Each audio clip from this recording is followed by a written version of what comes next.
Welcome to another episode of the Doctors Building Wealth podcast. Today, Kenji and I wanted to talk about what makes a great deal. There's a lot of confusion where people have no idea what is a good deal, what is a great deal, what is not a great deal in real estate. And if you're not sure what a great deal is, how do you go buy one? Yeah, I kind of think about the 4-minute mile, and I think about Roger Bannister, and that's a very clear example of like there's a clear goal out there that people are going for, and they're like, okay, 4 minutes is the barrier that we need to break.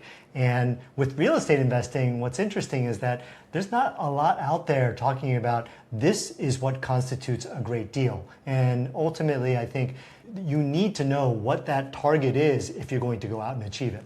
Yeah, and one of the most important pieces that we talk about with what makes a great deal is cash flow, but that is just one portion of it. And so in this episode, we're going to be breaking down what are the components that we look for in a really great deal and hopefully give you some ideas about how you can go out and find it. Okay, let's get going. So what we wanted to break this down as is what are the 6 ways that you can make money in real estate? Because a really great deal makes money in multiple ways, and ideally in all 6 ways.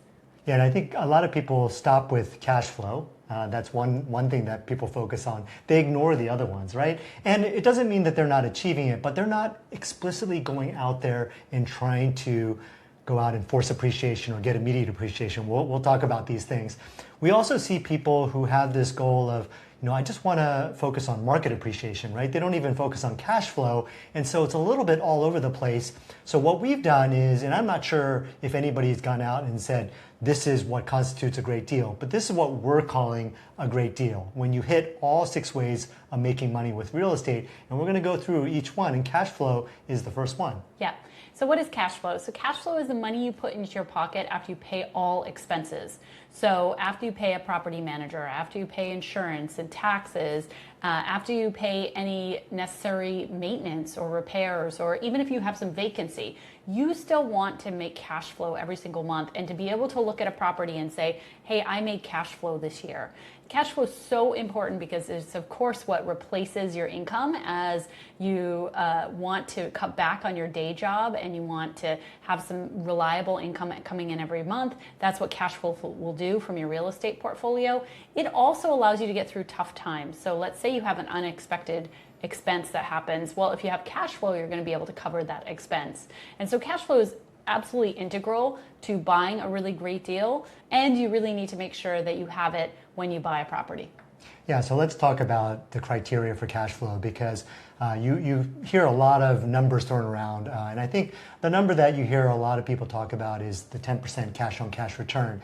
One thing that we teach is we don't really target 10% cash on cash return. And the reason is that once you give somebody a target of, let's say, 10% and they achieve it, what tends to happen is that people just kind of stop and they don't keep trying to improve it. And one of the things that we teach and we focus on is that you can do way more than 10%. And we have lots of examples of this. And I think it's just like the 4-minute mile. People didn't think that was possible until Roger Bannister broke that barrier. Same thing. Once you see people breaking that 10% barrier over and over again, then you start to realize, well, it is very possible. And for us in our journey, we had a property that started out at 10% and we kept looking for ways to improve it. And we happened to fall upon a program called supported living.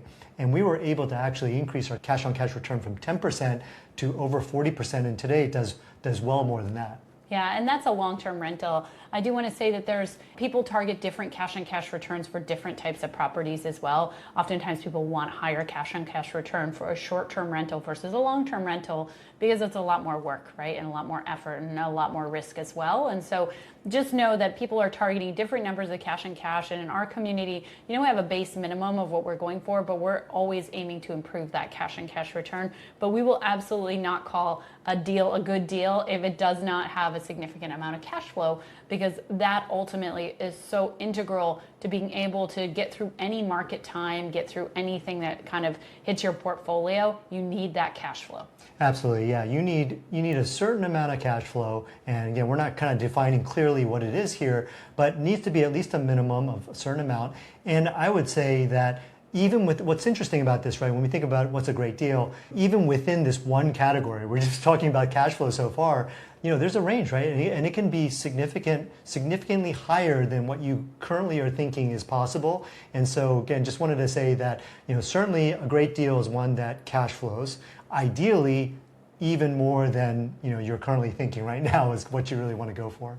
Okay, so that's number one, cash flow. Number two is renters paying down your mortgage. So when you cash flow, what that means is your renters are paying your mortgage every month and covering that expense. And a certain amount of that mortgage is principal and a certain amount is interest.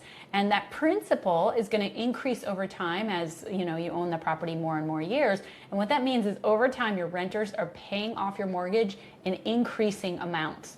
And with one property, let's say you own a single family home and maybe you have a $200,000 mortgage on it, it may not seem like very much, especially when you're first starting out. But what happens is you get a number of properties and you get 3 or 5 years into your loans, and what you find is now a significant amount of money is getting paid down every month. And that's money that you're not seeing in terms of cash flow, but it is money that's actually adding to your net worth because it is a real return because now you owe less on that mortgage. And so this is a significant amount. It may only be 2 to 3% normally of the return that you're getting, but over time that adds up. I remember we were reading a book and it said, even if you increase rents 2% per year, at the end of like 10 years, you're up 84% or something like that. That's what happens. It literally compounds and it grows, and then you get multiple properties, and then you get partway through those loans, and now the number is so much larger. Yeah, this one may seem straightforward, but what I wanted to say is that this is where you might go, oh, I'm going to get that anyway, but that's not actually true. If you're not cash flowing on your property, you're not going to be doing that. You're going to be paying out of pocket to pay down your mortgage as opposed to your renters paying down your mortgage. Again, the key here is you want to make sure the property is cash flowing enough to make it so that your renters are paying down your mortgage for you. Yeah, a lot of people we see in the physician community or high income earner community, they're just happy if they're breaking even on the property. And in that case, yes, their renters are paying down their mortgage, but there are a lot of people that are negative. And that's a really dangerous space to also be if you do go into a recession or anything happens and your job is at risk because you're paying out to support that property. And so we don't ever want you in the situation where a property is cash flow neutral or cash flow negative and your renters aren't paying down your mortgage, and you're in that situation that not only are you supporting your property, but you're also missing this important component of what really makes a great deal. The next one's immediate appreciation, and this one means buying below market value. A lot of people call this buying a property right, and there are many ways that you can achieve this. One way that a lot of people in our community and ourselves as well have achieved this is locking up a property quickly. You see a property pop up on the market, it's priced under market. In other words, it's worth more, but for whatever reason, they price it at a point that's below the actual value of the property, and you snatch it up right before anybody else can put in an offer. And so that's one way that you can pick up a great deal. Another way is to negotiate your way there, right? And so once you get a property under contract, you find all these issues with the property, and then you go and negotiate with the seller, and the seller gives you a discount or maybe seller credits, whatever form that they give it to you. The idea here is that you're going to get a property at below market value, or you're going to have the seller pay for repairs to increase the value of the property, so you're actually getting it at a lower price compared to what it's now worth after the seller fixes up the property. And then the third way is when you get access to a deal that nobody else has access to. And so this happens really commonly in real estate. It's often called a pocket listing or an off-market deal, where an agent or maybe even your contractor or maybe a property manager or maybe another investor or even a wholesaler brings you a deal. It's not ended up on the market. Nobody else has gotten to compete for that deal, and you are the only one who's getting to buy that deal. And that can also be an opportunity to really get a phenomenal amount of immediate appreciation up front, because you buy that deal, you go to get it appraised, and it appraises much more. Or if you were in a competition with lots of other people, it would get bid up and you didn't have to go through that process. All of that gives you immediate appreciation, because when you turn around and sell that property down the road, now you are going to put it on market. Now you're going to have lots of different bids, and you're going to have that opportunity to take advantage of the lower price you initially got is now worth a lot more down the road.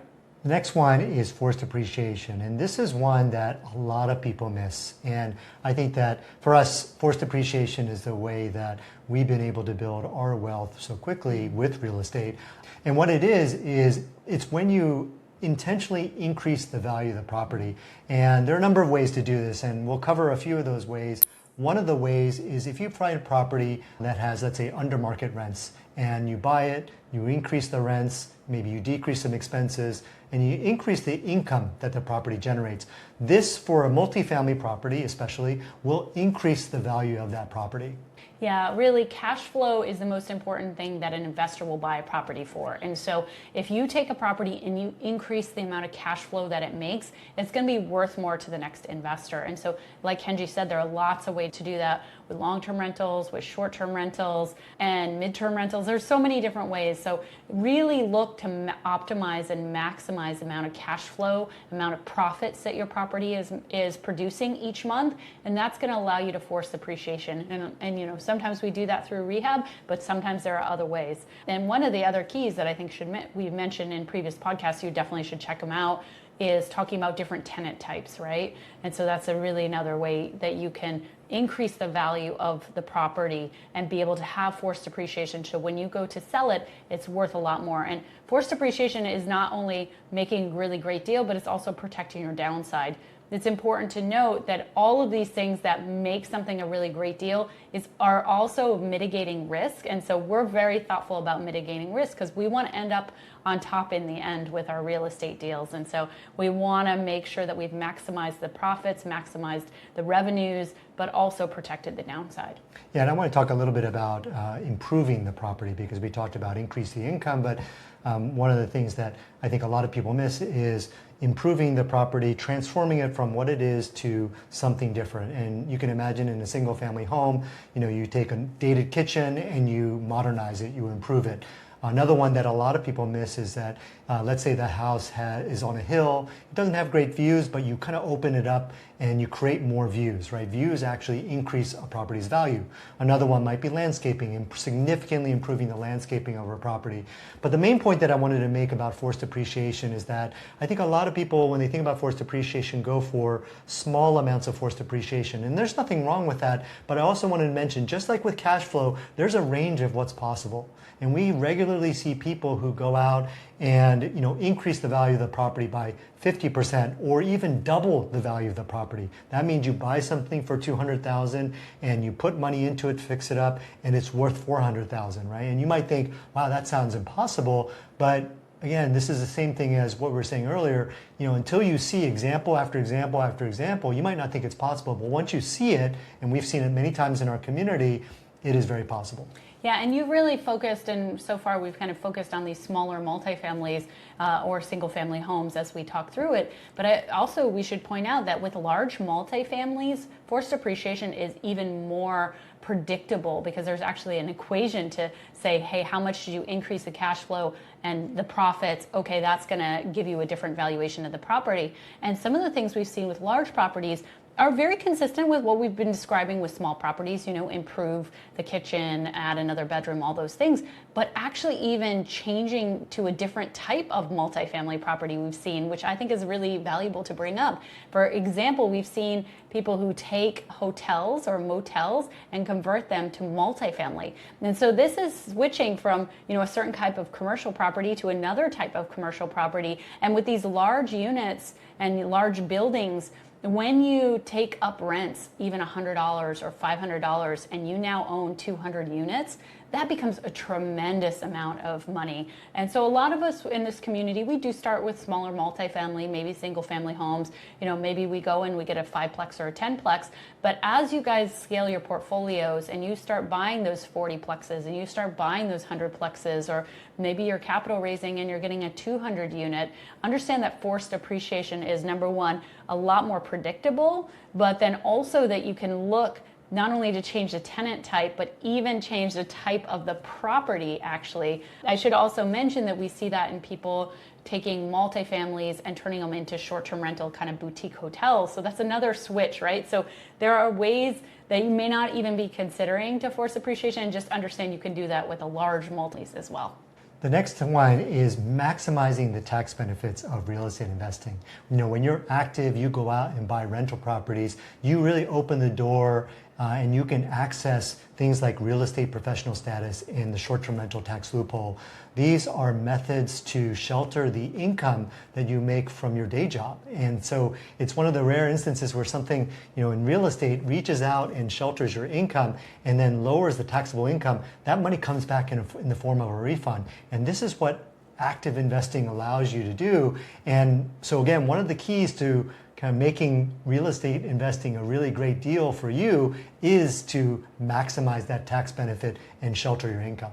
Now you could be sitting there saying, well, tax strategy, that's not really dependent on the property. And you're right, it's not dependent on property. It's dependent upon you taking certain steps.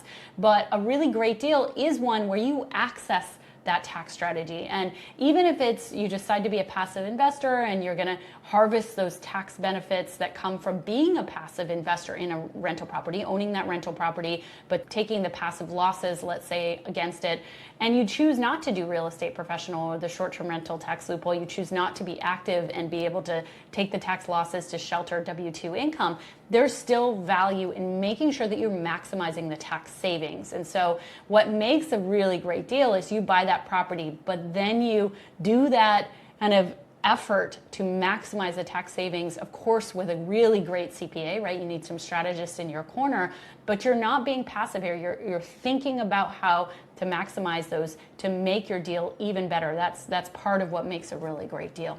All right, the last one, and the sixth way the last one is market appreciation. And so this is one where if you can benefit from it, it's great. But it's not something that you can control. Ultimately, market appreciation is dependent on what's going on in the macro environment, right? Is there a great recession going on like in 2008? But also local factors as well. There can be local recessions where certain areas start to decline and the values of the properties in that neighborhood start to decline. And so you want to kind of take into account both. And now this is one where we say you can influence it. In other words, you can choose properties that are in the path of progress. You can choose properties that are in neighborhoods that are appreciating. And this might happen because it's around a great school district, or maybe the city is investing a lot of money in that area, and therefore property values are appreciating. And again, that can happen in any environment. It can be a recession, but the city's pouring so much money into a neighborhood that it's improving significantly. So again, you can influence this. You can choose properties in great locations that will likely appreciate. Again, you're not going to bet on it, but this is one that if you can take advantage of it, it can be a huge benefit. Yeah, I think one other way to also think about this, besides buying in the right area that you kind of see the path of progress, and by the way, this is why location is so important in real estate investing, right? Location, the neighborhoods that you're in. Part of that is the market appreciation, and where is this neighborhood going to be 5 years from now when you go to sell that property? And so location is really important, and it's kind of baked into this last one, which is about market appreciation. Another piece of market appreciation is if you're looking for holes in the market and you truly buy unique properties, sometimes that can make it more likely that you're going to have a market appreciation. For example, when I think through some of our portfolio, we have a couple unique properties that are going to be more likely to have market appreciation because they're going to stand out. So maybe even the neighborhood doesn't have a whole lot of market appreciation, but there's limited supply of these particular types of properties. Maybe they're with lots of bedrooms, or maybe it's a much larger lot than other people have. So something that kind of makes that property stand out, and it may have a little bit more appreciation or a little bit more interest than the average property in that area, and that might set you up even for individual kind of market appreciation compared to what's going on in the overall market. Yeah, I agree. I mean, people always talk about real estate being hyper-local, and that's really, I think, what they're talking about is that you could have a property in an incredible location or with a certain amenity like a view, right? We had a house right on the river and had incredible views, and a property like that, it was hyper-competitive, even though overall market was relatively down. That property got multiple offers and we were able to bid that property up significantly. So absolutely, I think location can really mitigate that, any type of market recession, and actually even go in the other direction. Exactly. So just know that even though you can't control what the market is doing, you can have influence by setting yourself up and being very thoughtful about the type of property you buy, the location of that property. If there are holes in the market, maybe there's not many 4-bedrooms and you buy a 4-bedroom in that area, and that's really valuable. Another place that we see people do this is with school districts, right? If there's a really hot school district and you buy in that area may actually do better and go in a direction where property values are going up, whereas other neighborhoods down the road are actually going down. So there are things you can do to set yourself up to more likely have market appreciation. But again, we never bet on it. And one of the biggest problems and the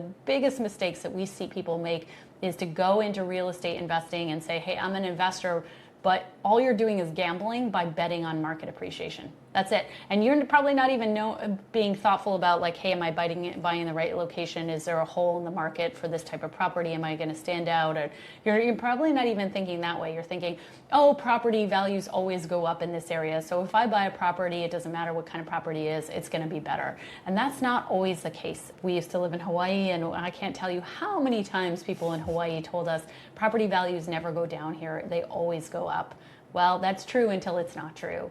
And even in more recent years now, property values are going down in Hawaii. And so you cannot bet on market appreciation. You can influence the odds that it's going to happen for you. So that is overall the 6 ways that you can make sure that you really are buying a great deal. So again, just to cover them: cash flow, making sure your property cash flows from day one; renters paying down your mortgage. So if you're cash flowing, your renters are paying down your mortgage principal every single month; making sure you have immediate appreciation where you're gaining, the property has more value than you're buying it for on day one. So that's called making money when you buy; forced appreciation, which is when you increase the value of the property, oftentimes by making really smart decisions and changing the kind of characteristics of the property to be able to increase the overall market value; and tax advantages, right? And making sure you tap in and maximize all those tax advantages, and then setting yourself up to more likely get market appreciation, to be able to influence market appreciation. And when you do all of those 6 things, you really end up with a phenomenal deal, because even if, let's say, you're off on the cash flow. Let's say instead of getting 15% cash on cash, you get 5% cash on cash.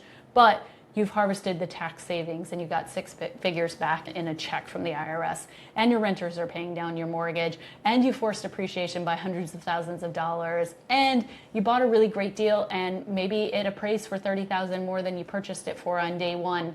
And you bought in an area that's likely to experience market appreciation. Your property is very unique. It's always going to stand out.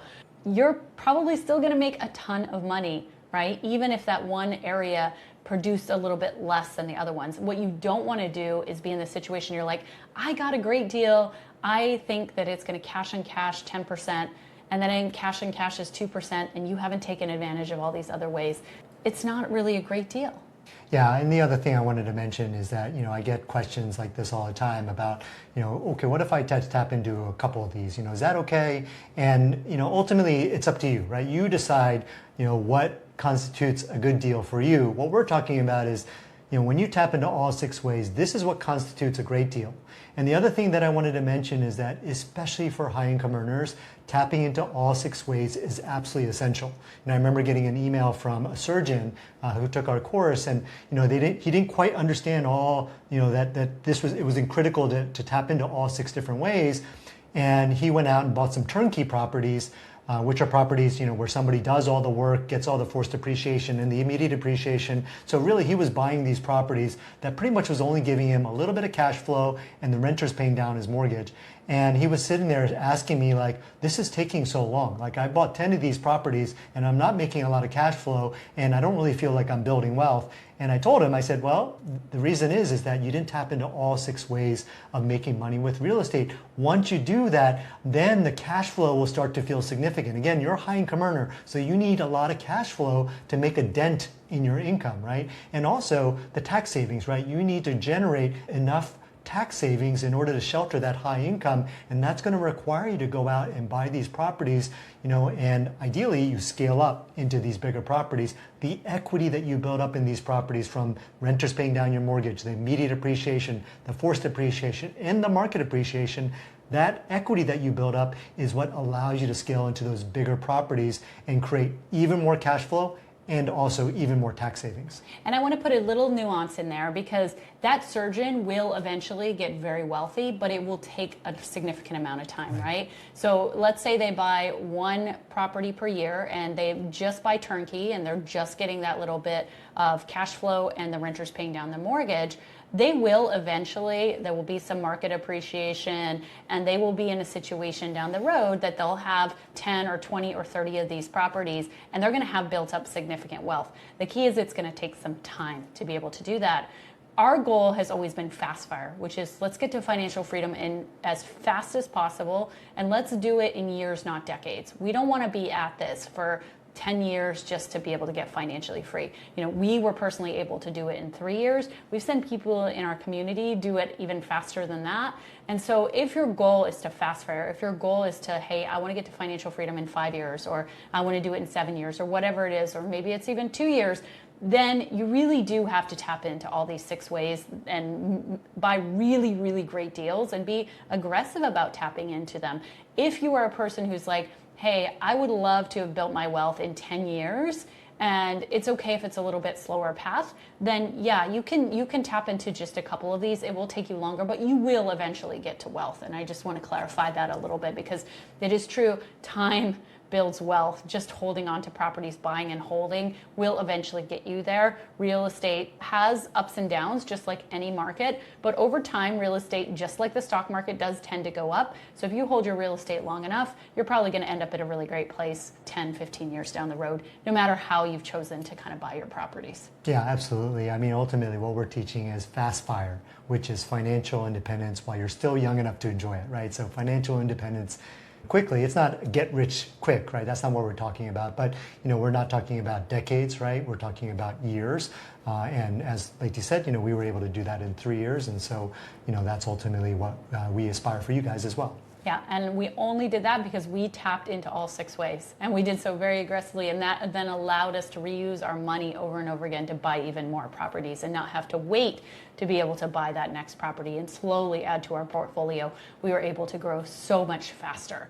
So when you are looking at a property, okay, we want you guys to ask, how many of these 6 ways am I tapping in to really increasing my wealth with this property, okay? And am I setting myself up for market appreciation? Do I see pathways to get forced appreciation? Am I going to be able to negotiate a deal? Do I really have that skill set? Am I getting an off-market deal? Can I see how I'm going to cash flow? My renters are going to pay down my mortgage? And am I committed to really get these tax advantages? Do I understand the basics of tax strategy? Do I have a great CPA in my corner so I know I'm going to be able to maximize my tax savings? Whether you're going to be an active investor and go for real estate professional or the short-term rental tax loophole, or you're deciding to be passive but continue to take advantage of passive losses to shelter the income coming in from your rental property portfolio. However it is, just ask yourself, how many different ways am I going to be able to tap in, and is this really truly a great deal? If your goal is fast fire, you want to get as close to all 6 as possible to be able to get there. Thanks for joining us on this episode of the Doctors Building Wealth podcast. If you enjoyed this episode, make sure you join our newsletter at Semi-Retired MD. It's called Investor Insights, and you'll get insights from us every single week in our newsletter, talking about real estate investing, talking about life and mindset, and sharing some of these pearls with you. We'll see you next time.